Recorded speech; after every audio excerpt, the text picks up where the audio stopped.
So they can feel welcome. First Etcetera event of 2013. Thank you guys for coming out, especially with the roads being the way they are today. I think this is a really interesting topic. Certainly it's been one that's been in the news a lot lately. And I think just for anyone who hasn't been here before, as a reminder, because the topic tonight is one that people tend to have a lot of strong opinions on, is sort of the goal of Etcetera is to take an issue that has a lot of complexity or a lot of different viewpoints on it and try to analyze different ways of looking at it. We don't structure our conversations as debate. People don't walk away from thinking like one side has won. What we really hope when you come into this conversation is that even if you think you have a very strong way of looking at this issue, that you might walk away from it thinking a little bit differently about it. So we will give the audience a chance at some point in the evening to ask questions of our guests. We'll be, Kimberly and myself will be asking questions as well. But just be thinking about anything you might want to ask. And again, when you do ask it, try to frame it in a thoughtful way, if you could, even if you feel very strongly about it. Just a little bit quick background on this place. This is the Good Work Collective.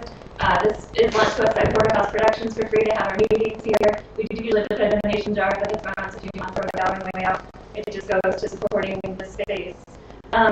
And we'll let you guys know coming up next month on February 28th, we're going to be looking at the topic, is there an ethical way to eat food? So we're going to have some farmers come in and some people talk about the food movements happening and if there's a good or a bad way to eat food. So that'll be coming up next. My name is Beth Milligan, and I'm one of the founders of Etcetera, along with Levi and Scott. Anthony Weber will be coming here a little bit later tonight.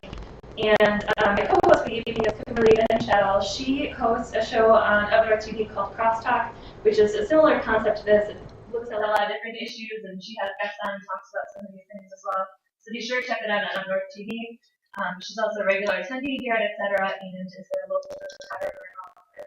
And she has done a similar topic with our guest tonight. She has some background experience. I want to introduce our guest for the evening. We did have a third guest, Fred Bloomberg. His mother had to go on the hospital visit, so he's with her, so he couldn't be with us tonight. But we're very excited about the guest we do have because Grand Sharks County Sheriff Tom Bensley is here. She's currently in the immediate left. Tom is currently in his second term as sheriff here in the county. He has served for 31 years with the Grand County Sheriff's Department, including 27 years as a deputy sheriff and department supervisor. He's also a U.S. Army veteran and has been the recipient of 2 awards in the year. And again, he was on a previous discussion, just like this one with Kimberly on Outdoor TV. And then to his left is David Bieganowski. He is from here in northern Michigan. He's called the Marine Lawyer, nickname. He's a former Marine Embassy security guard assigned to the U.S. State Department. He is an NRA certified instructor for 12 years, has had over 1,800 students. He's a member of the Grand Traverse County Concealed Weapons Licensing Board. He's a legislative analyst for the Michigan Coalition for Responsible Gun Owners, an instructor in the DNR's Hunter Safety Program, a range safety officer, a member of the NRA, and a sport counselor, and as well he's a lunch trustee here in Bensley Township.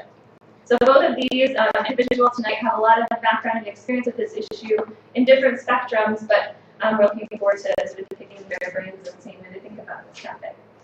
So how we're going to kind of structure the evening is I'm going to give each of our guests an opportunity to just talk a little bit about themselves and their backgrounds and sort of what their broad spectrum viewpoints are in gun control, and then we'll get into some specific questions with them. And again, be thinking of your own questions because we will open up to the audience as well. So maybe, Tom, if I could throw it over to you to start, and if you'd just like to talk a little bit about your background and experience and maybe your general thoughts on the topic. Well, thank you. As the sheriff, in the past, the law has recently changed, but purchase permits for pistols have been, the process has changed recently. We at the sheriff's office, myself specifically, kind of in the middle. We don't have an opinion. We follow the law when it comes to guns. As an individual, sure, I have my own opinions. But at the sheriff's office, dealing with guns, we have also Concealed Pistol Licensing Board, which I sit on with Mr. Bieganowski. So if I could just take a few minutes and kind of explain the process. There's some confusion over concealed pistol licenses, how those are obtained, what you have to do, or what you have to have, as opposed to actual purchase of a pistol. Prior to December 18th or something like that, if you wanted to purchase a pistol in the county or in the city, you would go and ask for a permit to purchase a pistol from the sheriff or the chief of police. We do a background check before issuing permits to purchase a pistol.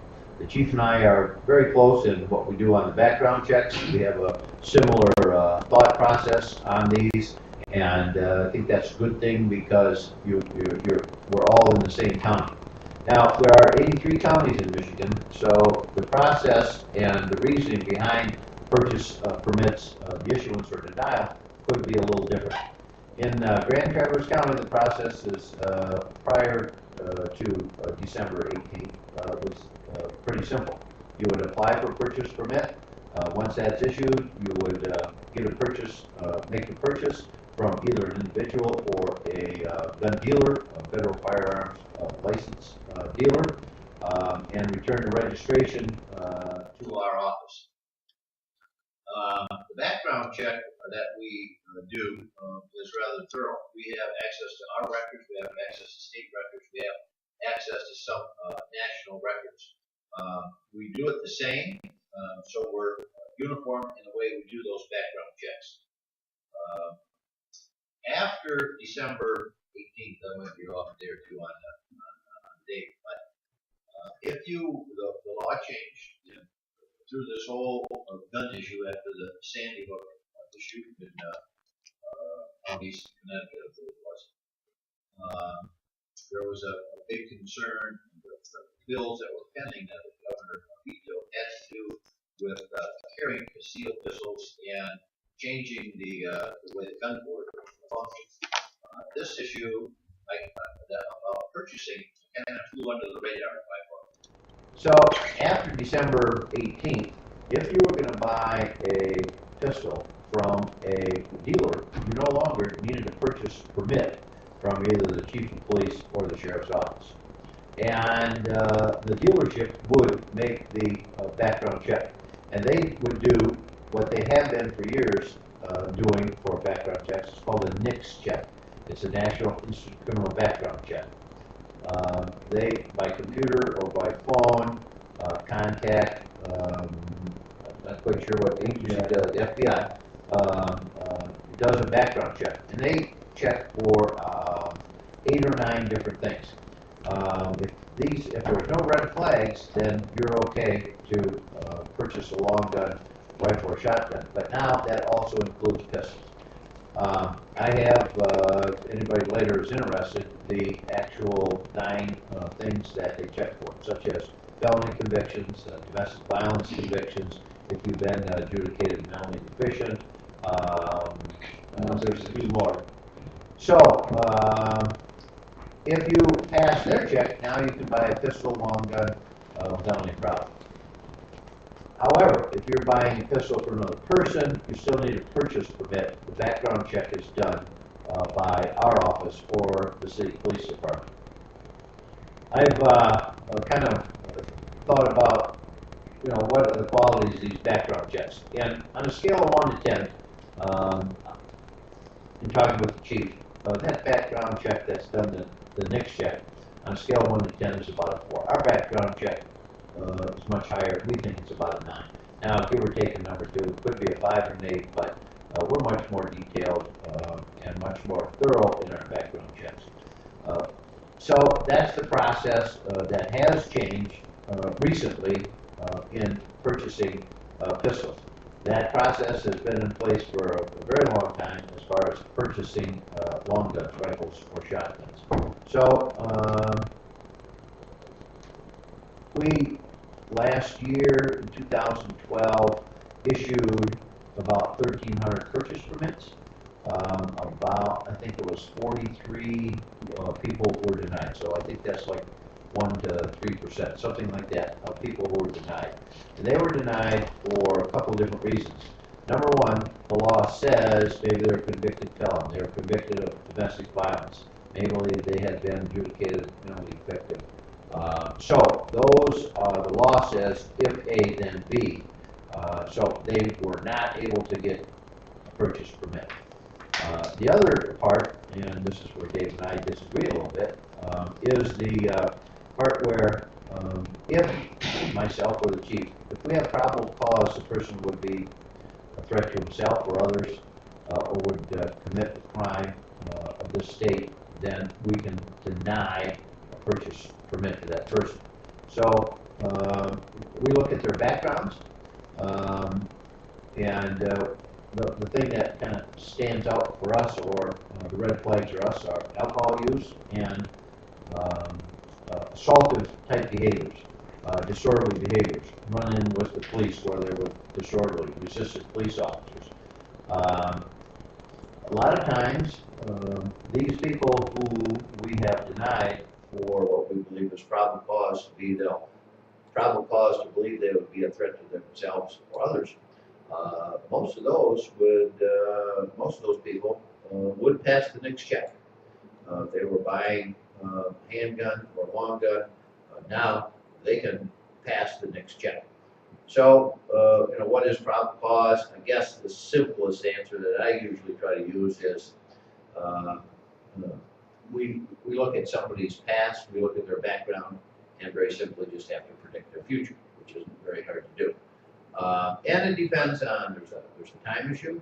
Did this happen last week or 15 years ago? Some people change, obviously. So people who have had a long history maybe of alcohol use or abuse when they were in their 20s or 30s, and now they're 50 or 55, and there's been nothing happened for the past 25 years, obviously that's a different person. So in the realm of pistols and purchase permit, that was a big change. Approximately 80% of the this is what we get from the numbers we get from our records people. About 80% of the pistols purchased in the county in the past have been from dealers, federal firearms dealers, Hamlin's Gun Shop, Gander Mountain, MC Sports, whatever the case. And about 20 were person-to-person transfers or sales. So our workload, at least at this point, has dropped about 80%, because those people now, if they're going to purchase a pistol, they go to the store, the background check is done there, and they're out the door with their pistol. That's a good thing and a bad thing. We're a little concerned that the level of background check quality has been watered down, so to speak. We don't deny, I don't think, that many people. And we think we have good reasons for doing that. Been challenged. There's an appeal process. If you're denied a permit to purchase a pistol, you can appeal to the circuit court. And I've been there 3 times, and I was overturned once and affirmed twice. So I guess my record is 2-1. So that's kind of a little background on just purchasing pistols, purchasing long guns. And later we can get into the gun board and concealed pistol license. And there are 2 different segments. So you want questions later, or? Sure, yeah. Do you want to, should we let David talk a little bit, and then we'll, jump into questions with people. I'm going to back up and kind of start more generically about firearms and guns in general. Guns are part of our culture. Okay? We're Americans. Guns are in our Constitution. They're in our founding. We are a part of our culture. Guns are tools, and we use them. They're artwork. They're part of everyday life. Half the people in this country own firearms. Okay, the majority of people in our country support the Second Amendment and the right to keep and bear arms. And the majority of people in this country, ever since it's been polling, are generally opposed to gun control. Okay, but it's very apparent that your own background kind of determines where you feel on guns. People in cities who don't have the wide open spaces that we do, they feel differently about guns. Their experience with guns is people robbing grocery stores. And people like me who grew up on a farm on 360 acres, my experience is, using tin cans with a 22, and it's a generally positive thing. So where you're from and what your background is seems to a lot of times determine what your attitude on guns is. Like I said, half the people in this country own firearms. And there's lots of good reasons to own firearms. Self-defense being the primary reason. You know, you ask somebody why they have a gun, they'll tell you primarily it's for self-defense. Well, there are very good tools for self-defense. You know, self-defense is the first law of nature. All one of God's creatures have some way of defending themselves. The smallest mouse to a polar bear. Everybody, all animals know how to defend themselves. So, you know, people ask me why I have guns, and that's what I say. I want to be able to defend myself, primarily. When the shit's hitting the fan and somebody's trying to kill you, rape you, assault you, whatever, your cell phone isn't going to save your butt. Your pepper spray is not going to save your butt. And the paper law that says that person can't do that to you is not going to save your butt. One thing that's going to save your butt is a firearm. And you know, some people say, hey, call the cops, call 911. Well, that's a great solution. The problem is, as the bumper sticker says, when seconds count, the police are only minutes away. Okay? You can't count on them being there when the person's trying to kill you or jab you. You do have a responsibility for your own protection, and some of us take that responsibility fairly seriously.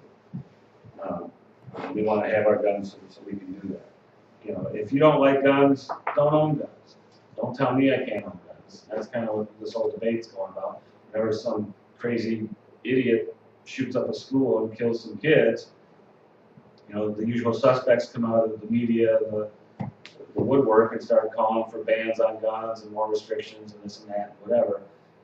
And most of that stuff is fueled by feelings and emotions, not so much about facts or logic.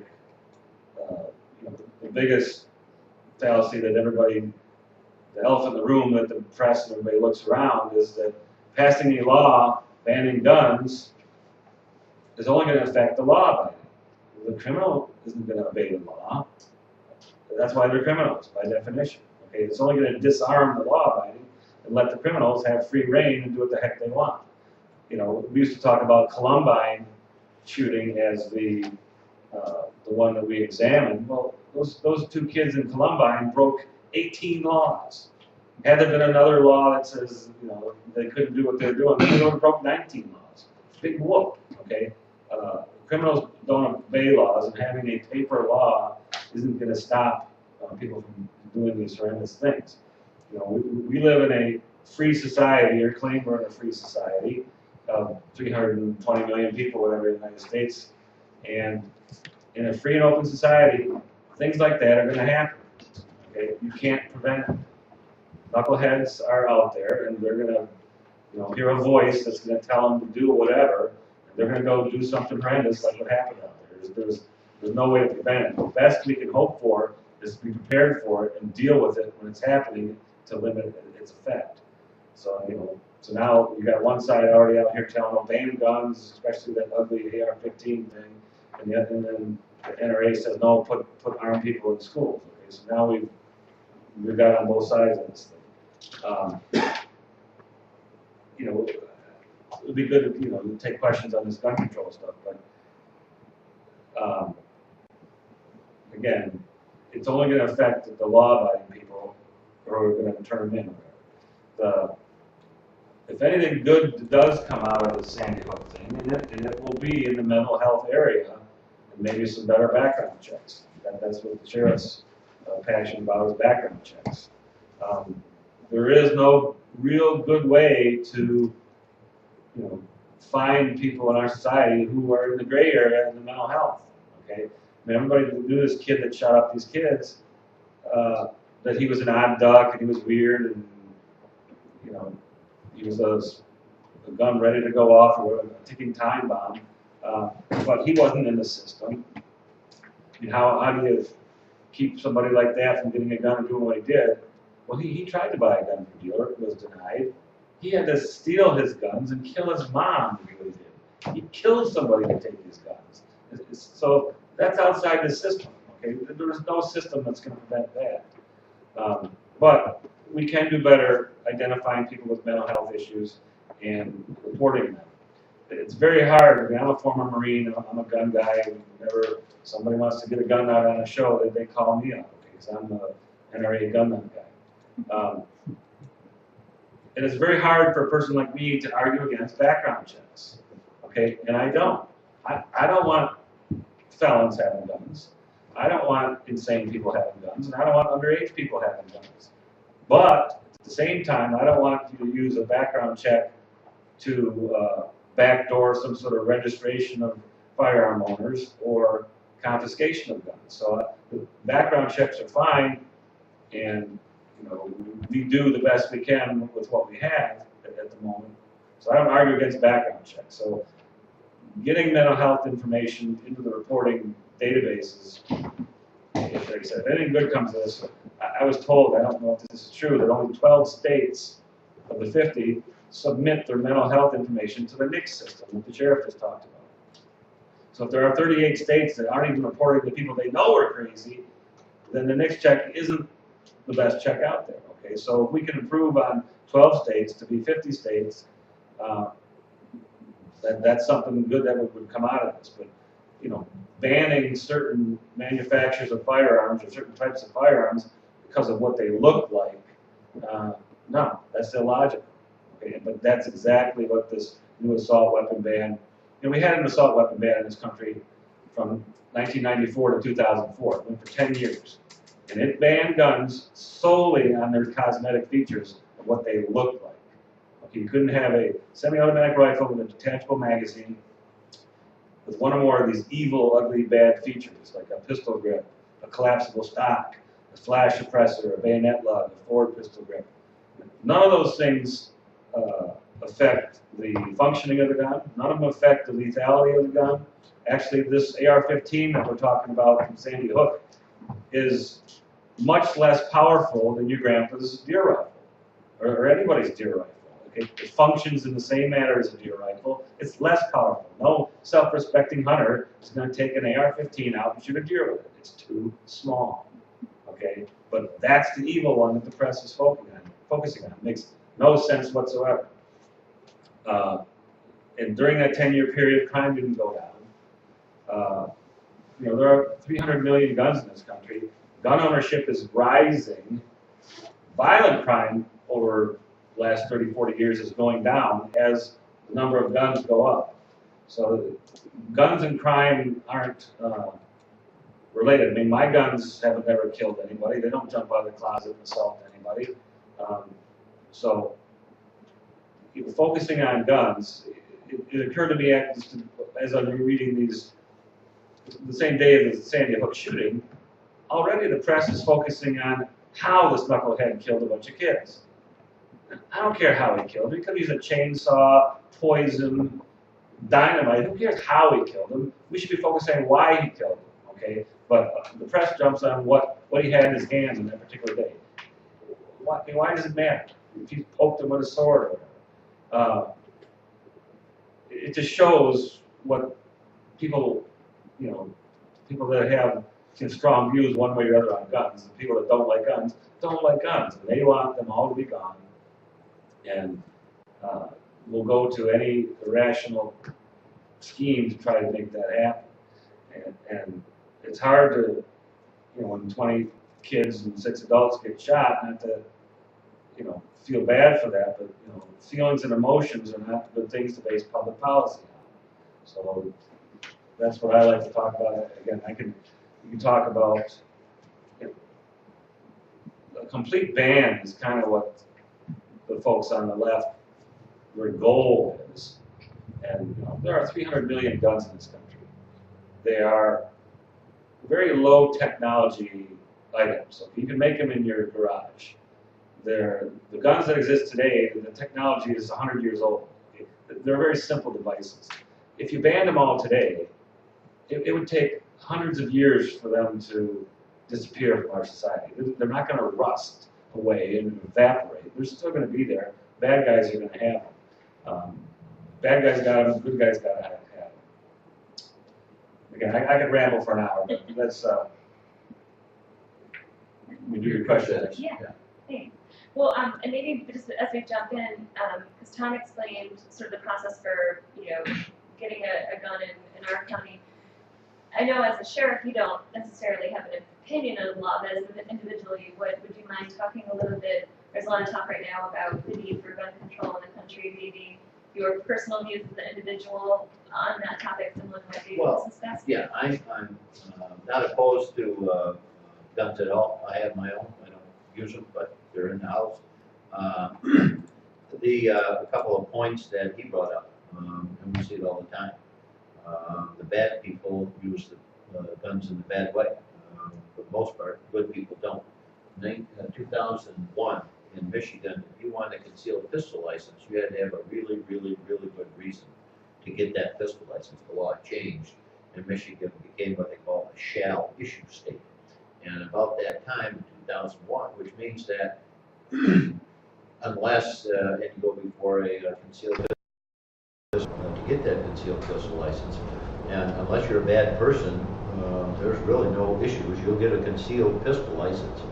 About that time, people were very concerned that if this went through, there's going to be shootouts in the street all over Michigan. That didn't happen.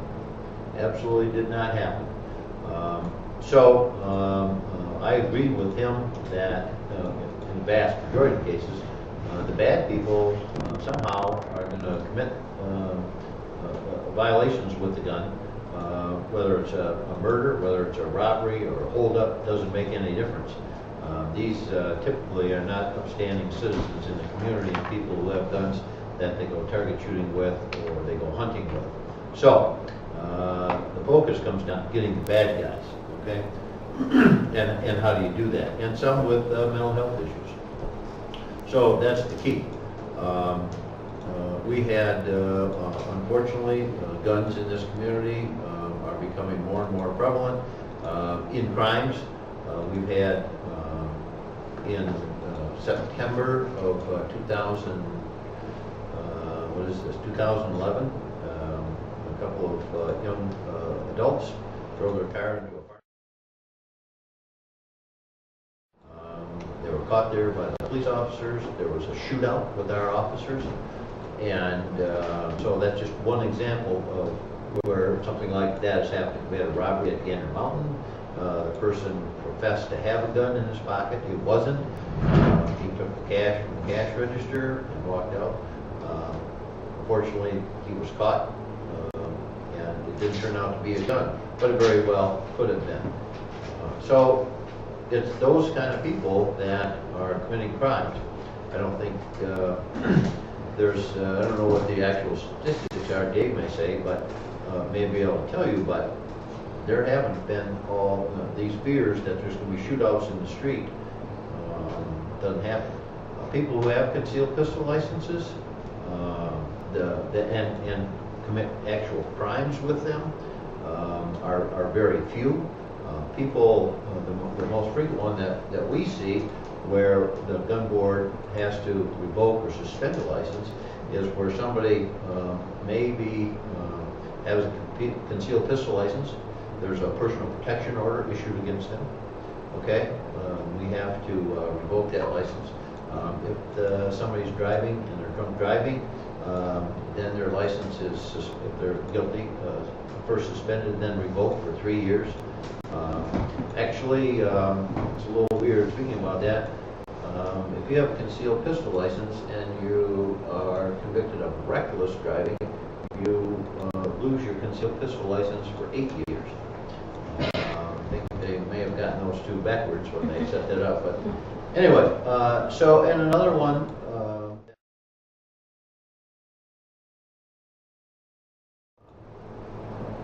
restrict or revoke people's licenses if they're convicted of a certain crimes, and typically they are misdemeanor crimes. So not very often. I would say we probably do, on average, maybe 6 or 8 a year, something like that. 1 a month. People who have but it's not for using the gun in a crime. It's the only other one that involves a gun that we've seen maybe just a couple of times.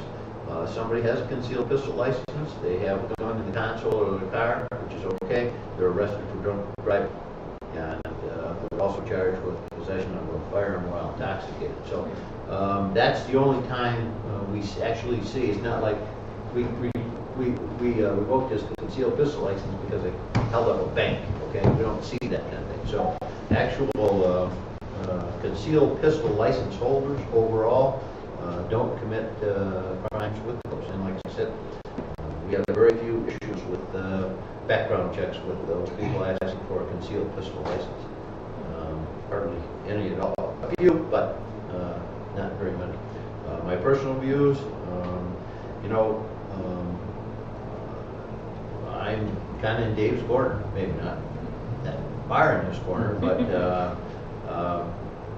I see no problem with that. And the assault weapons, it's a cosmetic thing, it's a looks thing.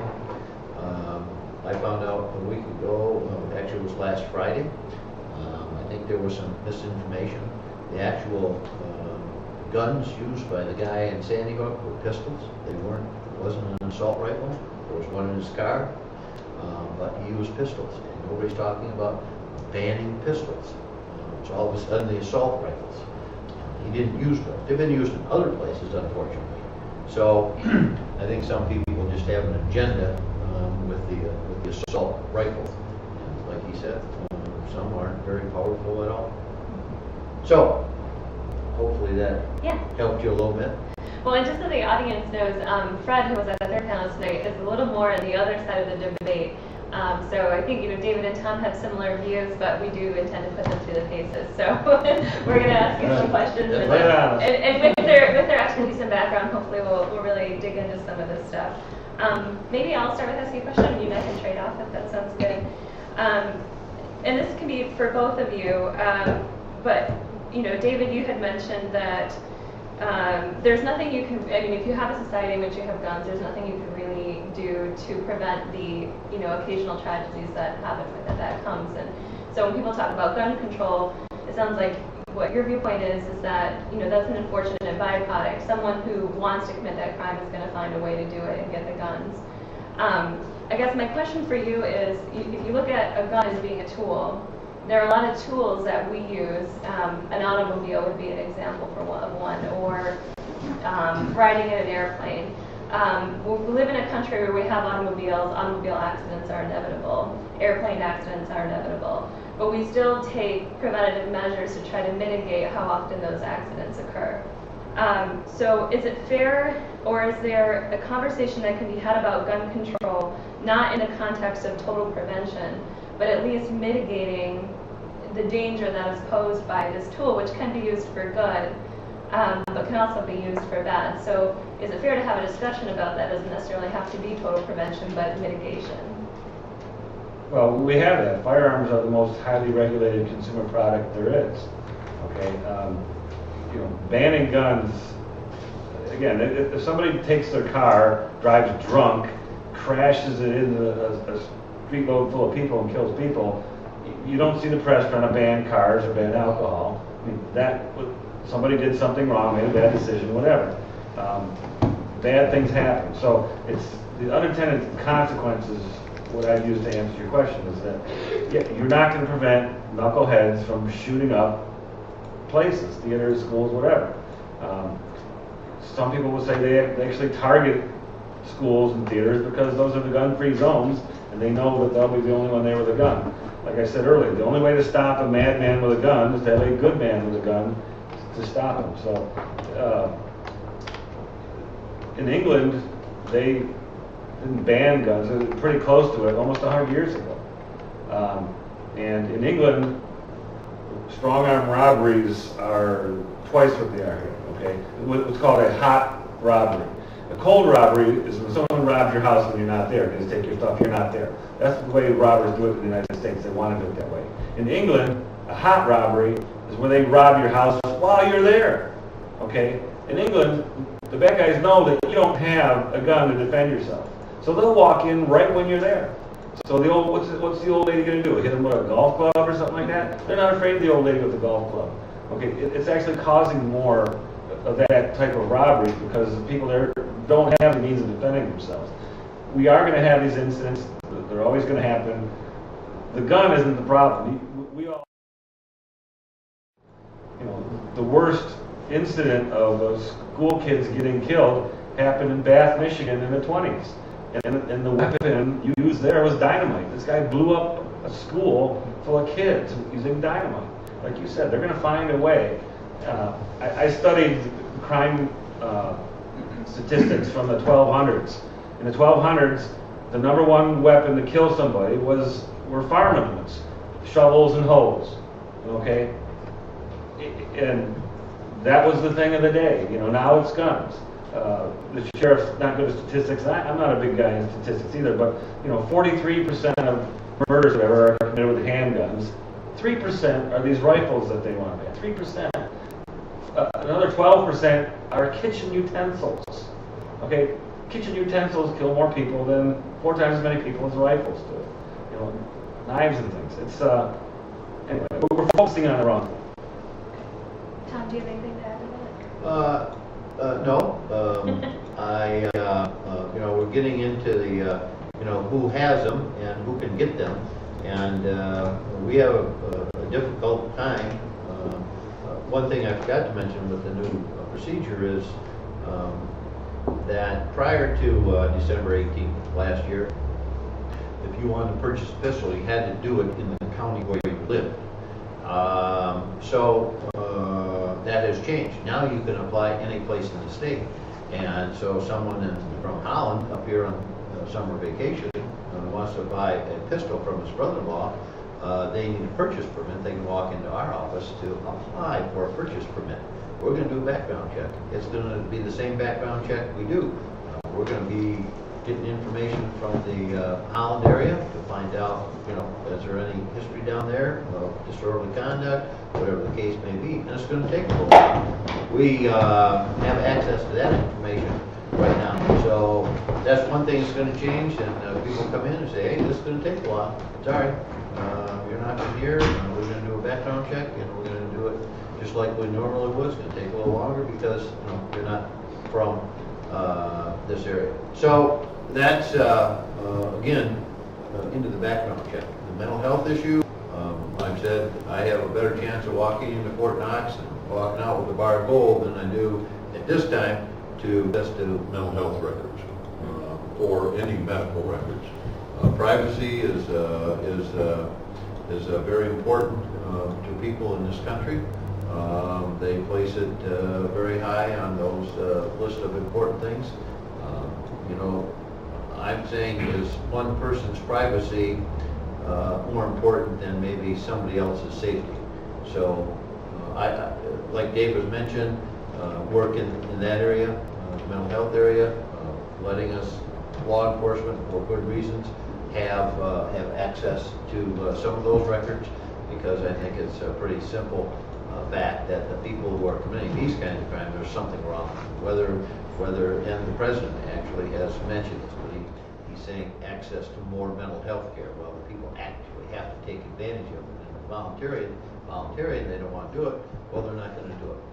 So it's the actual people who get these. So we, like I said, have, I think, do a pretty good background check here, and we're trying to be consistent. Another issue in background checks, I mentioned earlier that what they do in Leelanau County may be different in Grand Traverse County or Wexford or Antrim County. I had a case a few years ago where a fellow came in, applied for a purchase permit. He actually, there were some issues in his background. It was taking us a little while to dig through that kind of stuff. He got impatient. He very simply went down to the Secretary of State's office in Cadillac, walked in, and he changed his address on his driver's license. And he then went to the sheriff's office and was issued a purchase permit for a pistol because they did a background check, and he went and purchased a pistol. And we found this all out because a couple days later, he expired from his job, and when he went to get his personal belongings and his last paycheck, he had a pistol strapped to his hip.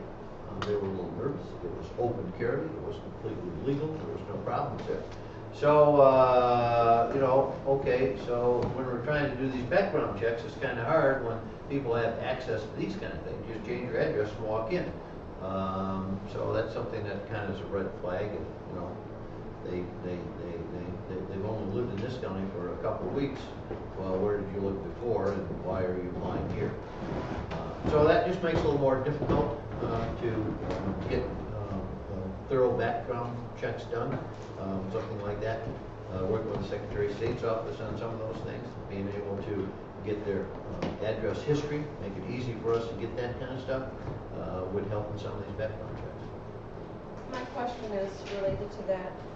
You mentioned with the change in the law that now everyone, the dealers, use the NICS system, and you said that's the National Instant Criminal Background Check. Does that mean that there's no waiting period for any kind of gun? And why I'm wondering that is I've heard a lot in the past about a waiting period for perhaps the situation where there are individuals that have a mental health issue and maybe this is a passionate crime or even a suicide, and if I have my statistic right, aren't most 50% to 2/3 to 75% of gun deaths are suicide when we talk about those kind of numbers? Statistics are twisted ultimately. There are no waiting periods. So now there's no No waiting federal, period. I think California might have its own little goofy thing, but no. No, waiting it's, periods. There used to as be. long as it takes to get that, and, it's, you could probably simply within an hour select it and make the purchase and. In the old days. So what's check your and walk opinion out. about that was where I was going. They're What's your unnecessary. opinion about a waiting I mean, period? there's a Simpsons episode, remember? He walks into the gun store, says, I want that gun right there, here's my money. And the guy says, oh, there's a 5-day waiting period. And he goes, but I'm mad now. Okay, that's what you're talking about, right? Not exactly, but yeah. Okay, well, it's a crime of passion. Someone just pissed me off, I'm gonna go buy a gun, I'm gonna go blow the guy away. That's fairly rare, actually, and after 1993, we haven't had the waiting periods. You can run your credit card through and get checked out in a few seconds. NICS actually works that fast, or can. So that's better. Okay, let me ask you this. There's been a lot of discussion regarding the Second Amendment, and I know, I'm sure, David, you have some experience with this. That's definitely a big issue in the gun control debate. A lot of gun right advocates, claim the right to bear arms is in our Constitution. This is a dearly held right in the country. But a lot of critics have noted that, the Second Amendment has been somewhat misinterpreted. That the founders were originally talking about this idea of a well-regulated militia, and that they weren't thinking of individual gun rights the way that we're interpreting it today. So with your legal background, could you talk about how you believe the Second Amendment should be legally interpreted, and maybe how it may be misinterpreted today, if it is being misinterpreted? Well, this whole debate came up. For the first 150 years of our country, nobody questioned what the Second Amendment meant. I mean, the right of people to keep bear arms shall not be infringed. Our founding fathers wrote upon this, upon letter, it's in the Federalist Papers. It was always very clear that it was an individual person, and the purpose, they were very clear what the purpose of the Second Amendment was. It was so your average person could resist tyrannical government, overthrow the government by force. They weren't bashful.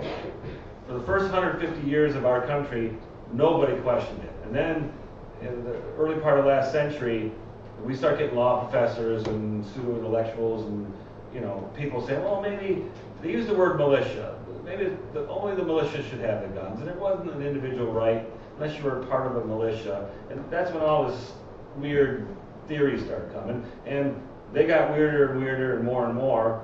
But in 2009, in the Heller case out of Washington, D.C., it went to the Supreme Court finally. And our Supreme Court says, no, it means what it says. It went back to what the fundamentalists like me said. It is an individual right to keep and bear arms. It has nothing to do with the militia, and it's self-defense, and it's to overthrow a tyrannical government. But they also said something that we've all known, is that it is subject to reasonable regulation. And that's where we're in with gun control, and New York wants to limit the magazines in your gun to 7 rounds. Is that reasonable? So what we're all fighting now is what's reasonable regulation. We've already figured out that having felons not have guns is reasonable. We're all going to say, if you're a felon, you've given up your rights to own firearms, that's the reasonable regulation, fine. If you're mentally insane, that's a reasonable regulation.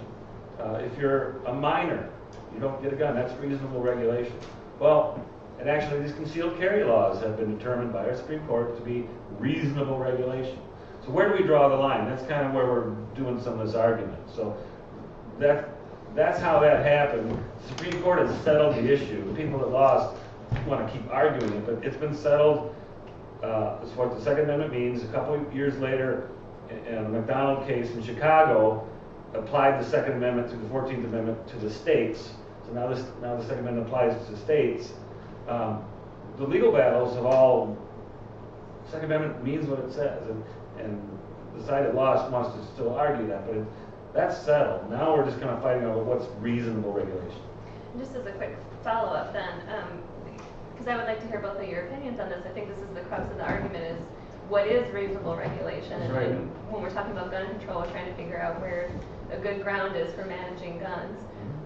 So I'd like to ask you both to answer this question. For you, what is reasonable regulation? Where do you think gun control is appropriate, whether it's background checks, limits on ammunition, limits on types of weapons people have access to?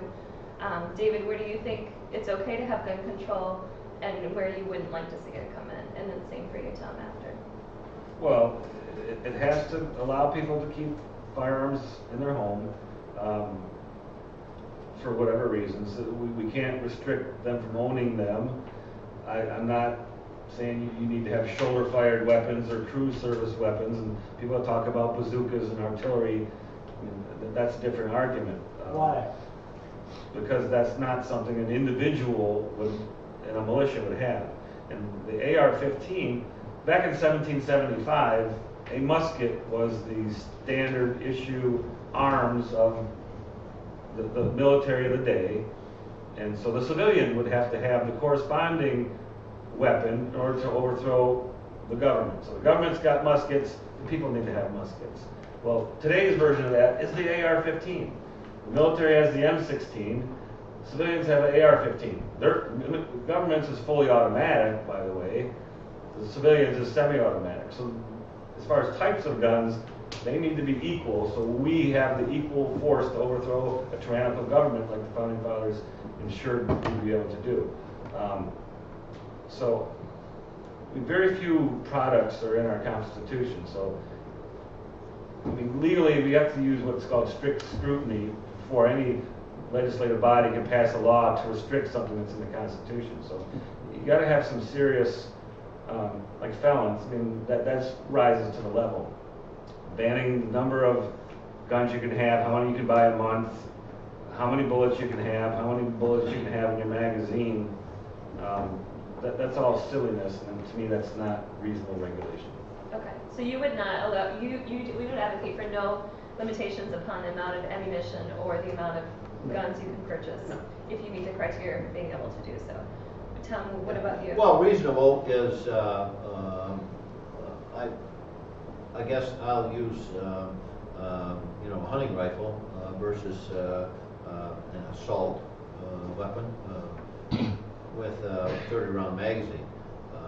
Common sense is if you're, like Dave said, a responsible hunter, you don't need a 30-round magazine in a rifle to shoot deer or elk. Okay, so I think there may be some people. I would think that could use a little more discussion. Is that reasonable to have a 30-round magazine?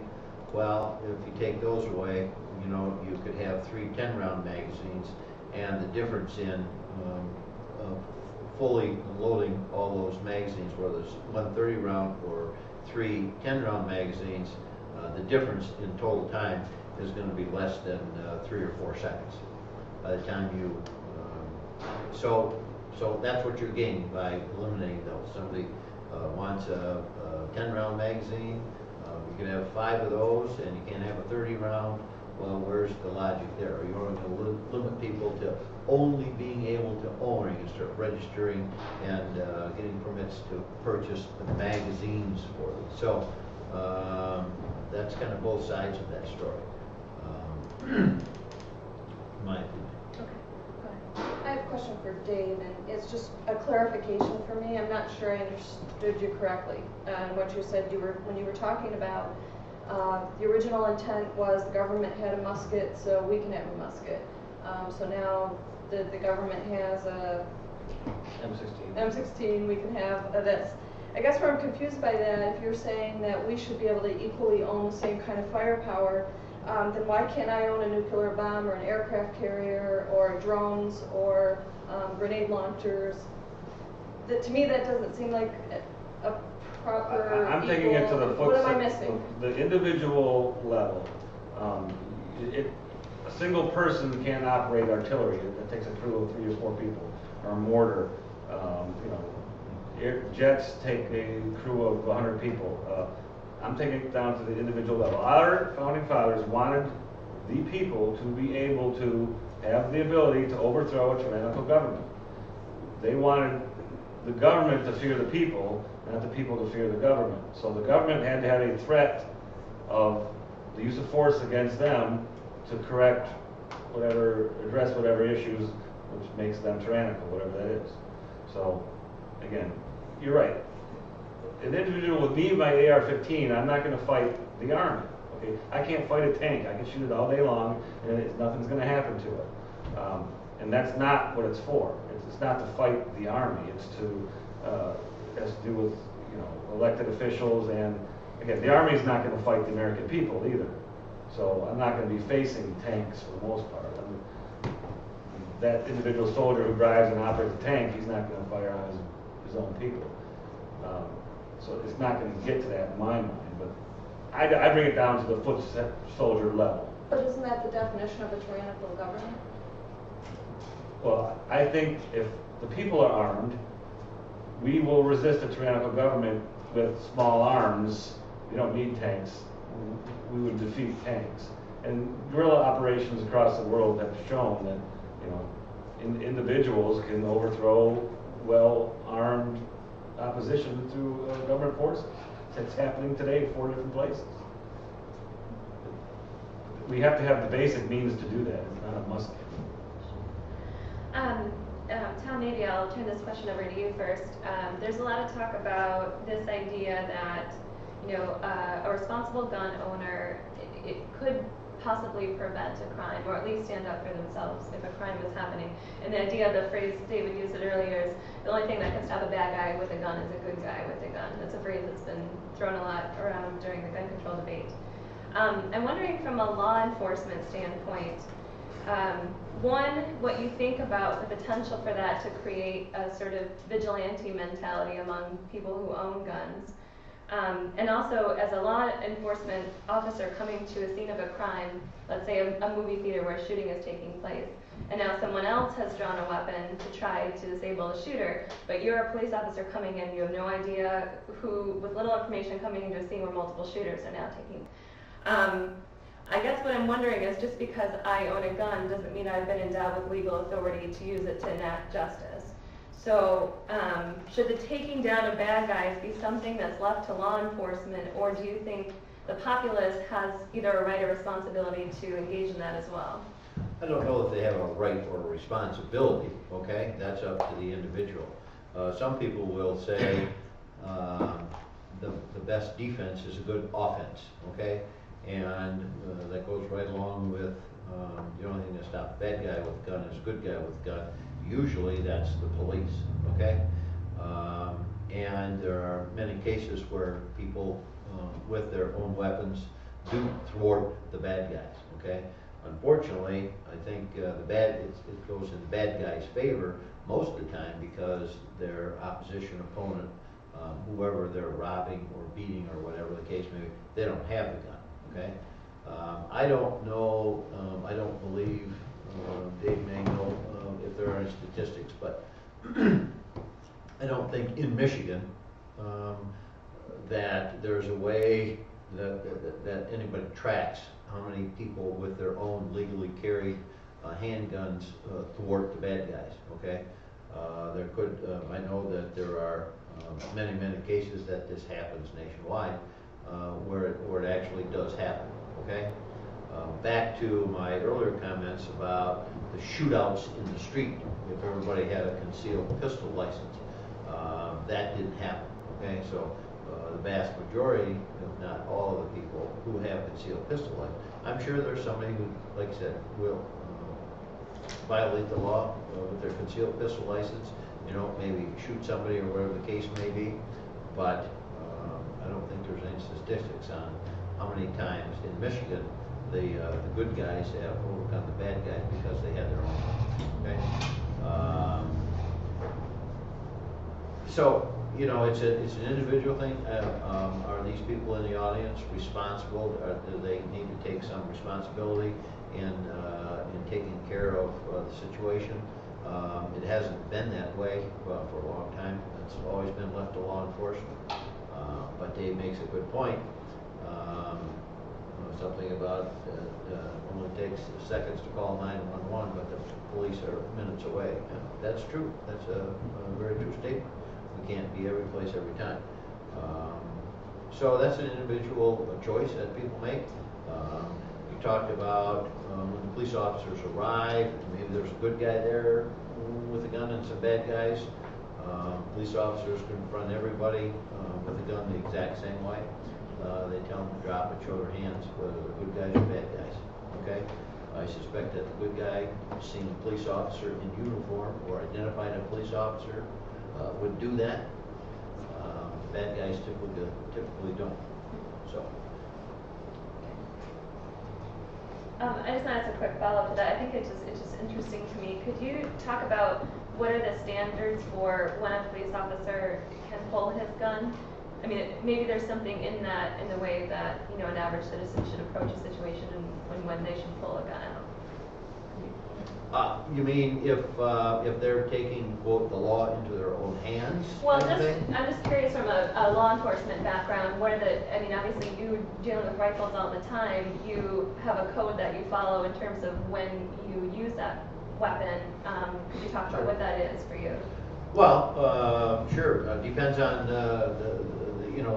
an officer has the right to draw his gun anytime he wants.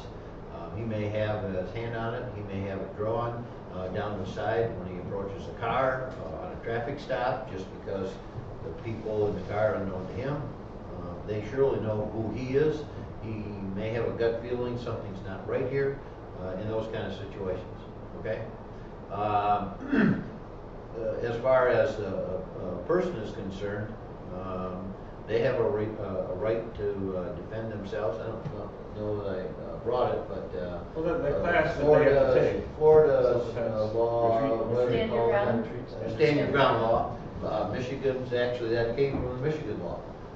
Michigan's law came from Florida. Yeah. So it's basically the same, and it says you have the right to defend yourself. And some people take advantage of that by taking a concealed pistol class, which Dave teaches.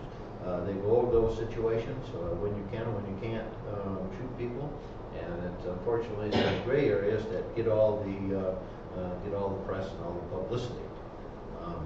We had recently a man in Traverse City shot and killed by the city police officers, and very simply, this man pointed a rifle at him, and he was shot and killed.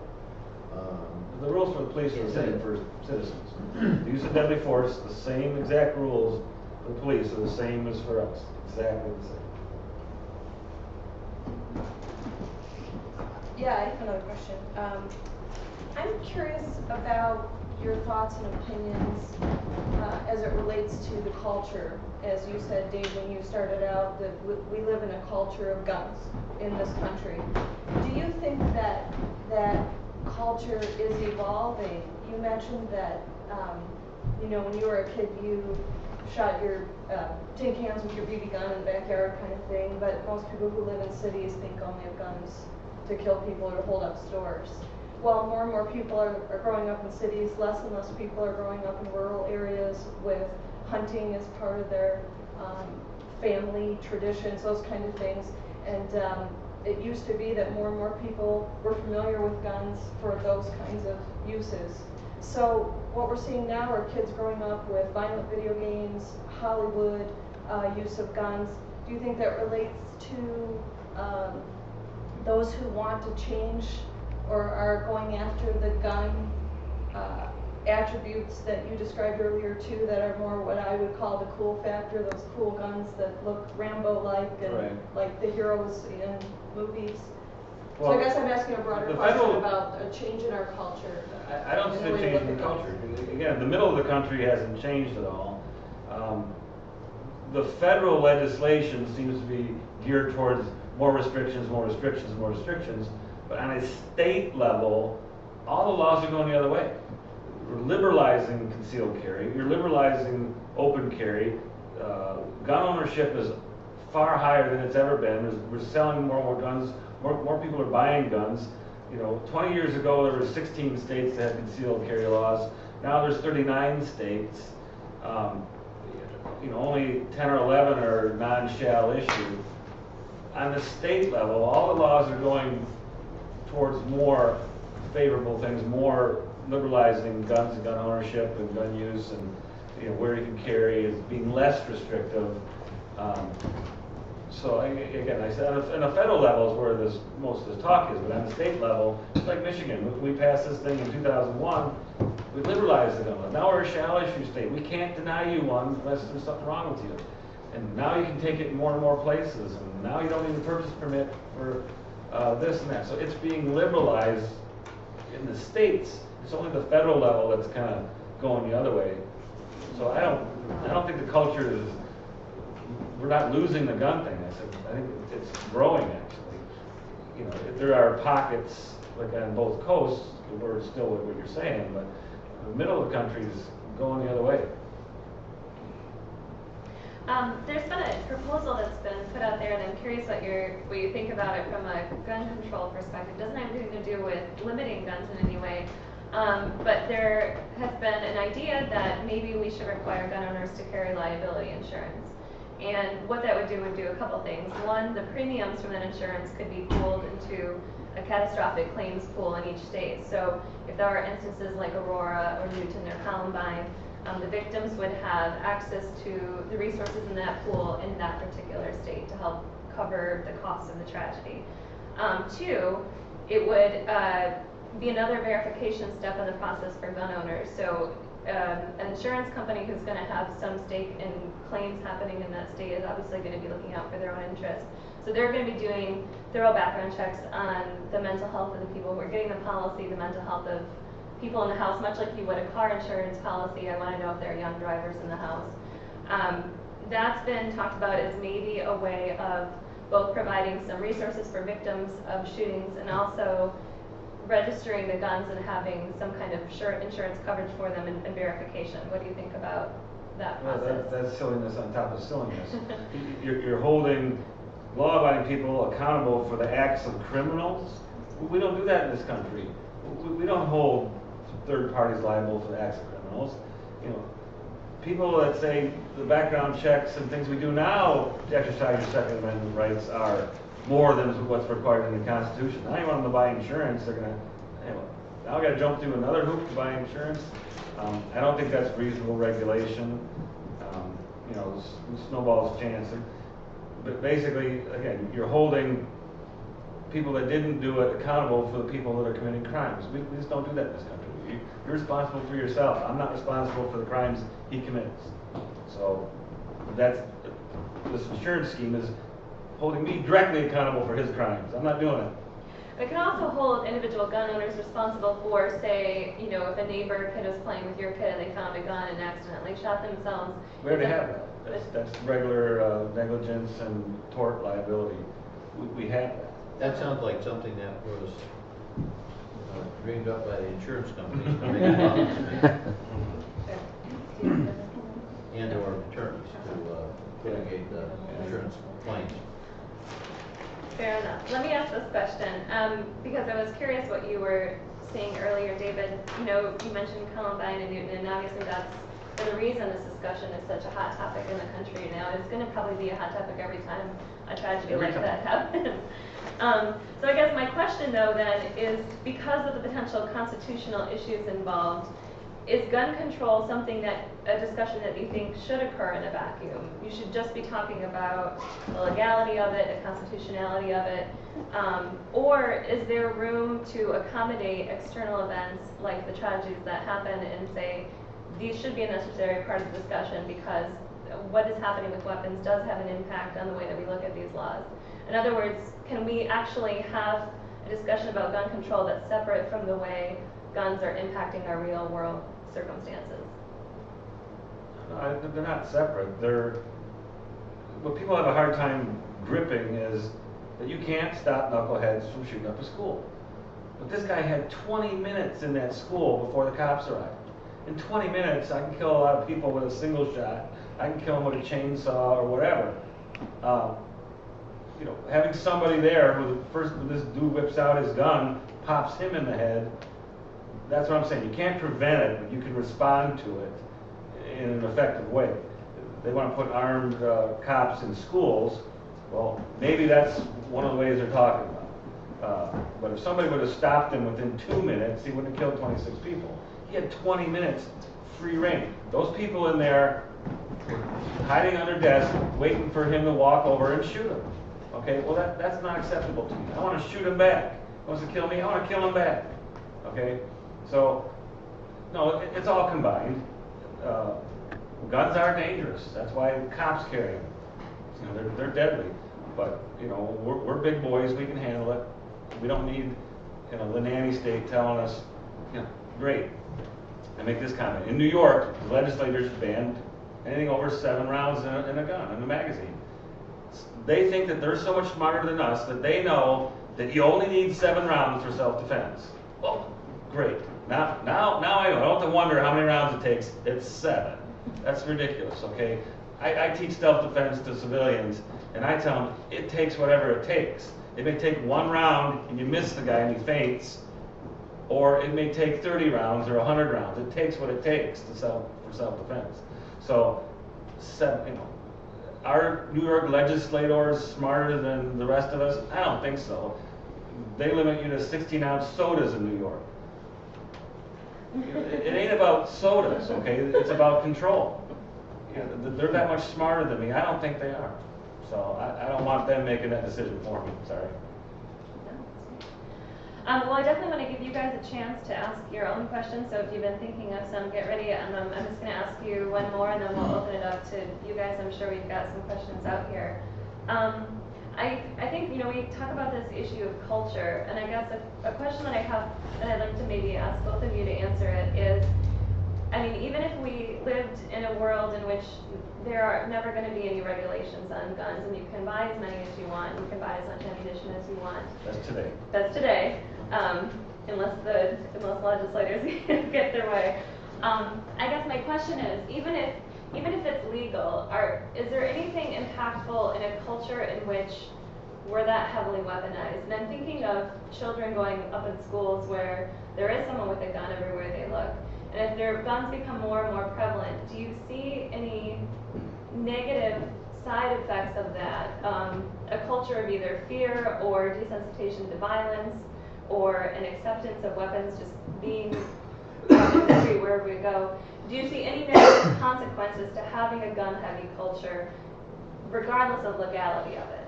Well, a couple of comments. We've recently focused on a school, and before that there was a theater. Okay, before that was another school. Anybody talking about churches? What are you going to do with churches? What are you going to do with football stadiums or sports arenas? Okay, because that's where there's a lot of innocent people. Vast majority, probably well over 95%, if not more than that, unarmed. Okay. Unfortunately, this past school situation were the most innocent of the most innocent victims. Okay. They didn't know anything. They need to be led around by a teacher. So they were the most innocent of any possible innocent victims. But in theaters, schools, these things can happen every place. So you're talking about armed guards in school. What about theaters? What about the mall? There have been instances in malls in the country. Okay, so I think what if the whole society is armed? Every place people go, they see armed guards. Well, part of that would be, what if all those people are armed? Now, the bad guys would know that, kind of like with the government and the civilians. When the founding fathers drew up the Constitution and the Second Amendment right, Dave said the government had a rifle and the people had a rifle. They're on an equal basis, okay?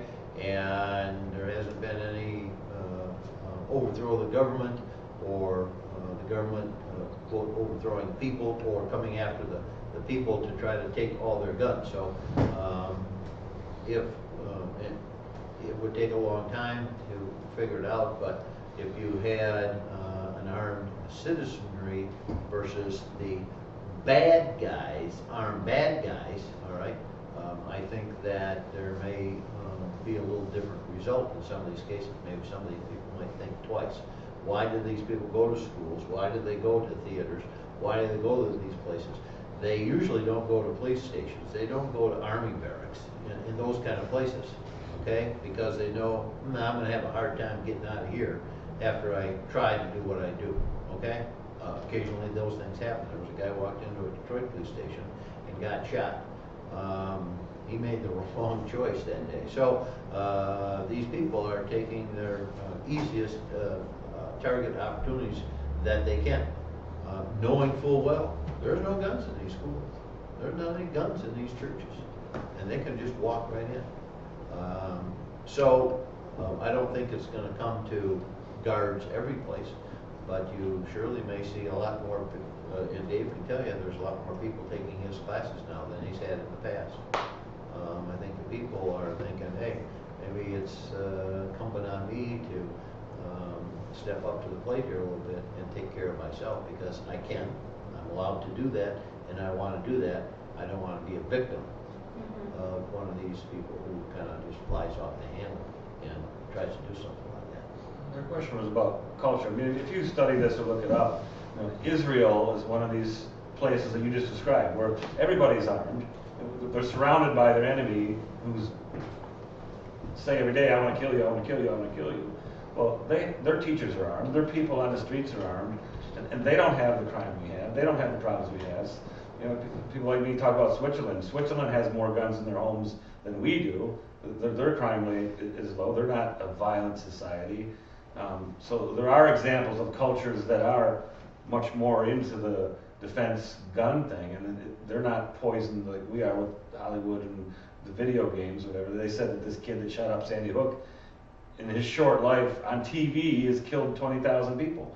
He's been desensitized to it because he kills the people in his video games. No difference to him. So there's other things going on here. It's not the presence of guns like in Switzerland or Israel. The presence of guns doesn't do anything. It's when you add some other element or more than one element, mental illness and violent culture, I guess, it's a bad combination. Yeah, I think it kind of goes to that discussion. I mean, we've had it, you know, with airplanes and everything I mentioned earlier, but there's a trade-off with security and freedom. And I guess I think there's a cultural trade-off. I mean, I think it would be a very different country if kindergarten kids walked into a school where there were armed guards everywhere. If you walked into a mall, you walked into a church. I mean, do you feel like there are any places? It's not guards. I don't want guards. I want the individuals to take care of their own security. Again, no one's going to go into a place where there's armed people and start shooting the place up. They're going to take two steps. So if they say the armed society is a polite society, that's another bumper sticker. Well, I definitely want to open them and give you guys a chance, because it looks like there's a question up here. I'm going to tell a quick story here that I think is funny. Everybody might like it. We are in the old Nesbitt hardware building here. And when I was a little kid, they used to sell dynamite right out of here to anybody that could walk in and put the money on the countertop. Really? I believe so. I'm almost positive. I know they did down at Trude Hardware a couple blocks down the street. But anyway, my comment is this. The mainstream reporting on this issue, to me, falls into two categories. You got one category where the argument is like the one Bobby Anderson made in second grade when he brought little chickens in and somebody said to Mrs. Pennington, "What, is this a boy chicken or is this a girl chicken?" And the little farm boy in the back said, I know how to tell. And Mrs. Pennington was freaking out because she did not want to get into this discussion with little kids. And he said, well, vote on it. That's not how you tell whether little chicken is a boy or a girl chicken. It seems to me that one side of this argument is people voting on what the facts are. Let's vote on whether running with a pair of scissors is really dangerous or not. And if we vote that it's dangerous, then let's outlaw scissors. The other side of the argument, I don't hear. There are two juried studies. So these are peer-reviewed studies. For anybody that's knows what a peer-reviewed study is, that means somebody got some statistics out, they wrote it up, they tried to figure it out with facts, got the studies, looked at what happened, tried to understand cause and effect, and then they opened that up to professional peers to review to see if they're faking it. And there's one that came, the John Lott study that comes out of the University of Chicago. I never hear about it. I turn on the TV, you listen to 100 people talk about this subject, and you never hear anybody talking about the John Lott study.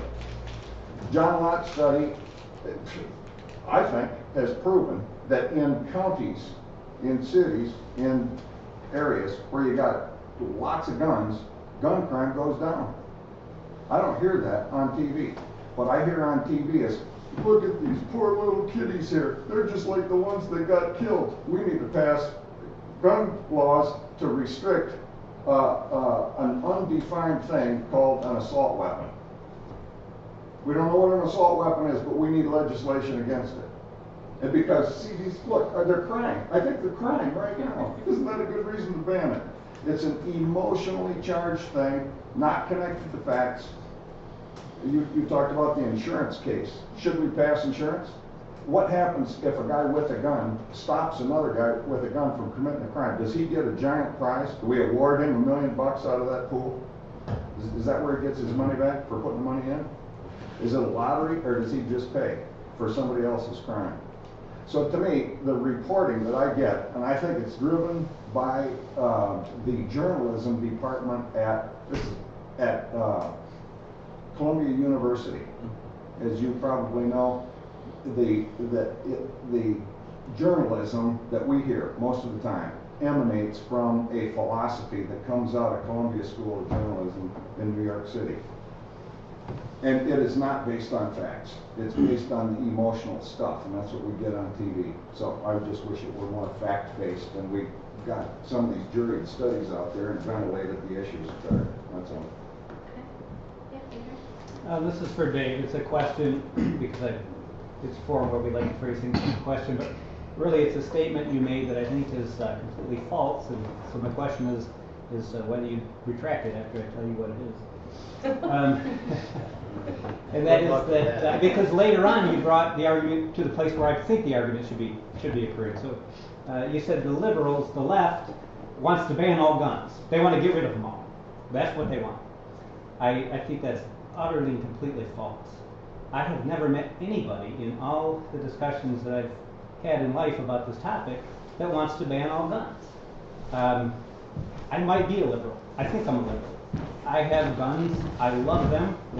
The three of them were my grandfather's. I love the slick, oily action. I like to hunt with them.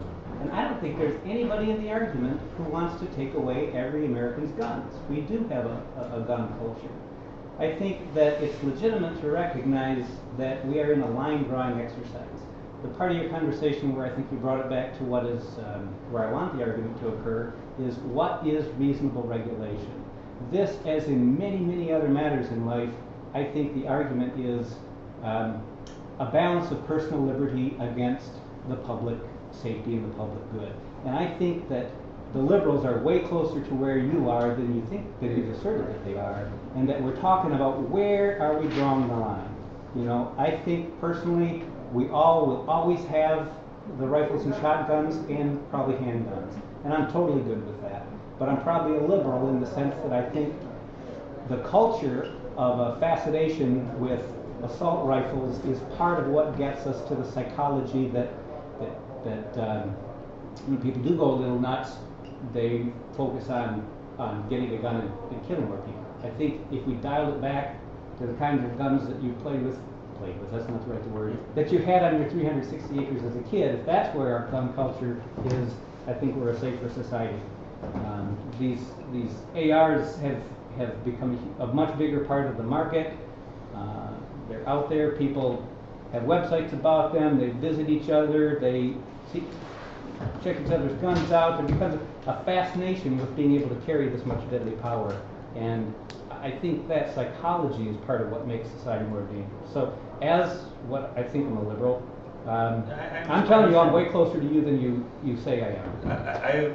I should have started off when I first talked about our country and the culture is that the gun issue is one of the few gun issues that goes on both sides. You'll find people on the left and right love their guns. That's why it's dangerous for politicians. But Dianne Feinstein, who introduced the assault weapon ban, those words are in her mouth. My goal is complete confiscation. And the Violence Policy Center, Jim Brady and Sarah Brady, maybe you can call it the left of the left, but that is their stated goal. They don't hide it. They're not bashful about it either. So that's out there, is that they want complete confiscation. Feinstein won't back away from that. She's just said it recently. She's not hiding it. So I shouldn't lump all the left together because I know my ACLU friends who like to shoot, and they're Second Amendment people. It's one of the few things where I find people on the left are. If there's people who want to take away all of the guns in the country, let's just disregard them because they're an immaterial percentage of the population. I mean, that's not where the argument's taking place. Well, yeah, the bulk of it should be where they're raising the regulation. Yeah, I think it's a matter of degree, and it's fair for one person to say, I want it right here, and another person to draw it right here. So I think there's room for a lot more respect about the fact that we're in a line drawing exercise where we're balancing personal liberties against public good. Let's just respect each other and work in that narrow band and make our decisions and live with them. That's not what I'm seeing. We're seeing the extreme views. I think that's a mischaracterization from that side. That's only 7 rounds. Chicago, a complete ban on handguns. I mean, no, those are the extreme views. There may be counter extreme views in terms of Sure. the type of or degree. I mean, Yeah, some people might think you should own. If you don't like the solar Second rockets. Amendment, repeal it, and then we'll have to deal with it. But don't pretend it doesn't exist.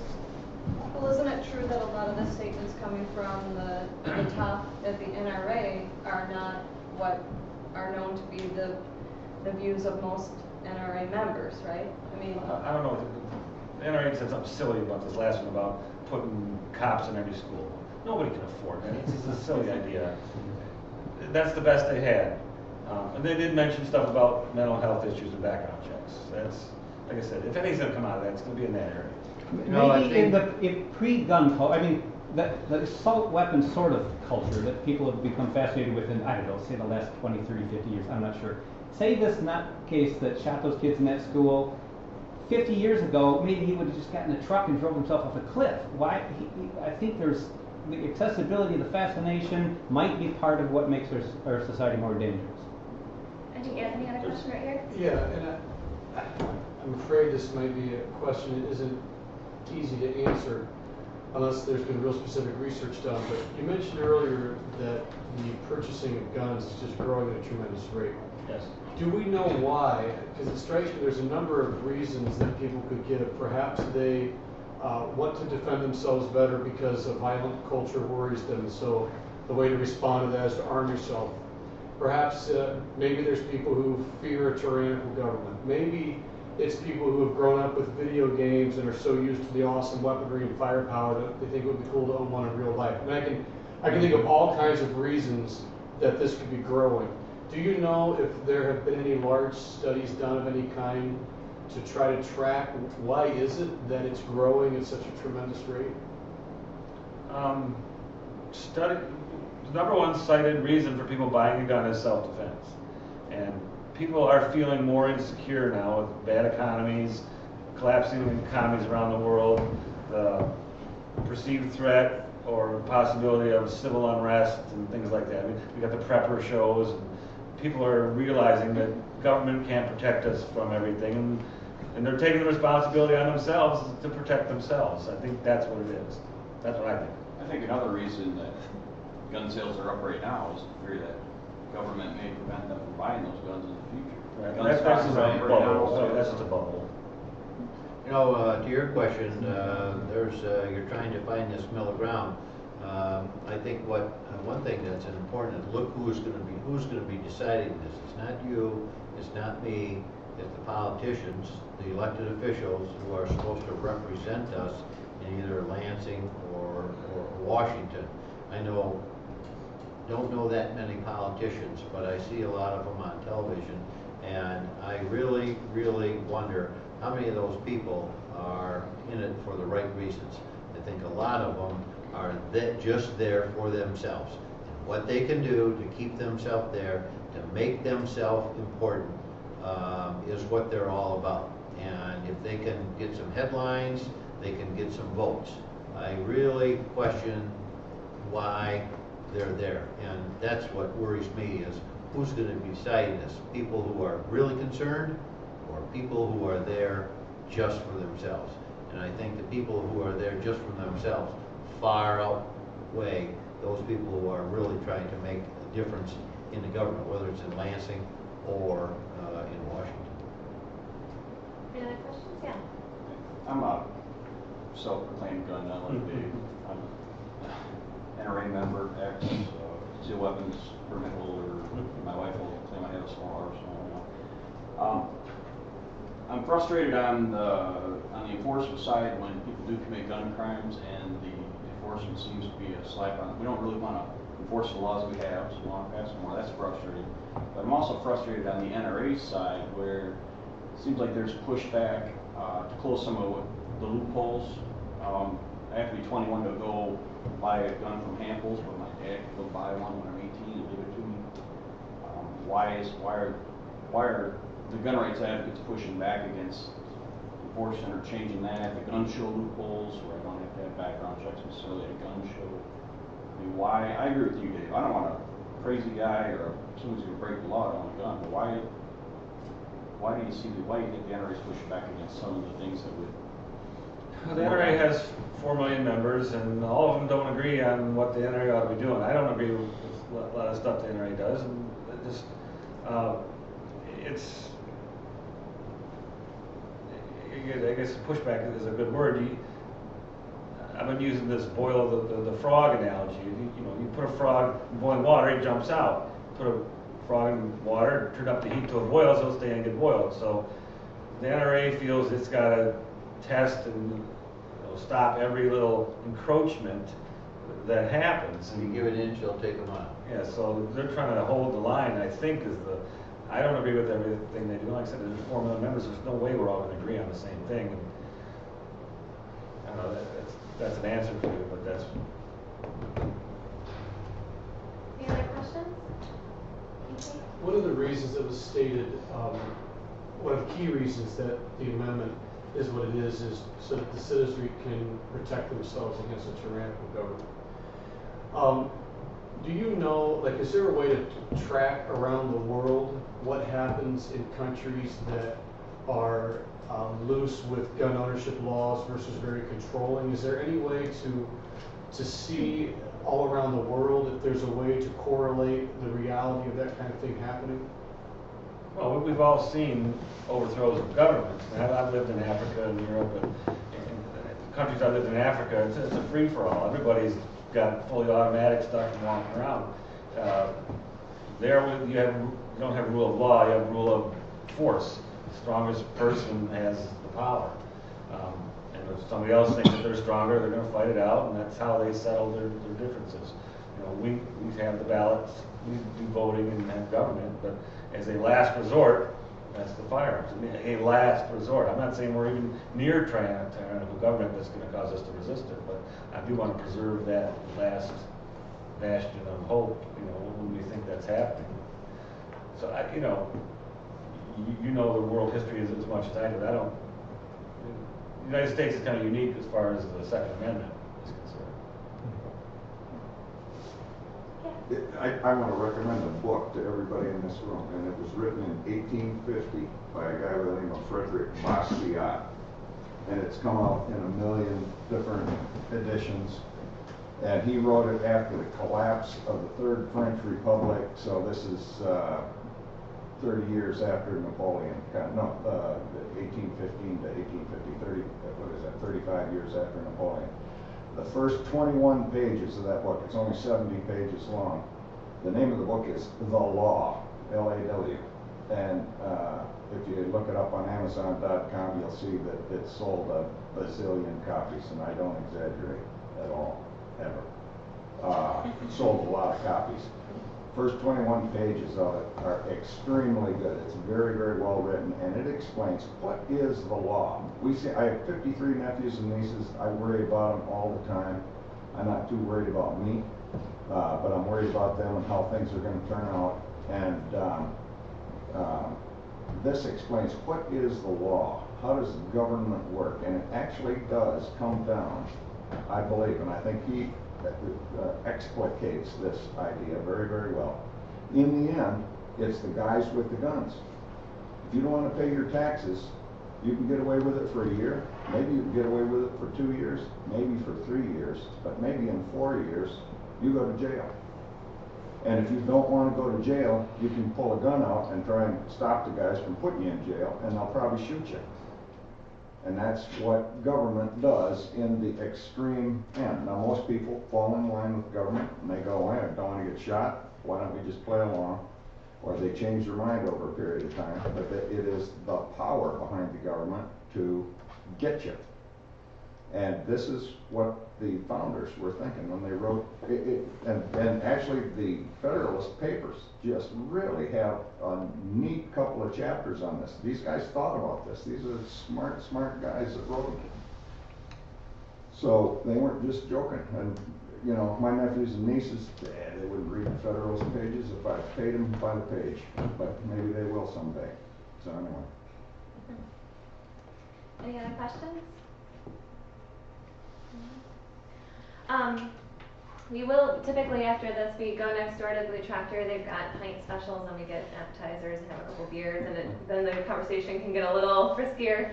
But I do really appreciate you coming out. I know the weather's been bad tonight, and if you go to our Etcetera Facebook page and also our website, which is etcetera.org, etceteratc.org. A lot of times we'll take the comments and questions that came up tonight and put them on there, and then sort of it takes its own life on the internet. Scott helps us do that a lot, and Levi. I really want to thank our guests, David and Tom, tonight for a really interesting conversation and sharing your expertise with us. It's really been much appreciated, and hopefully maybe you can stop by next door and answer a few more questions for us. But please join me in giving a round of applause to these guys. I really appreciate it. You can tell who the attorney is.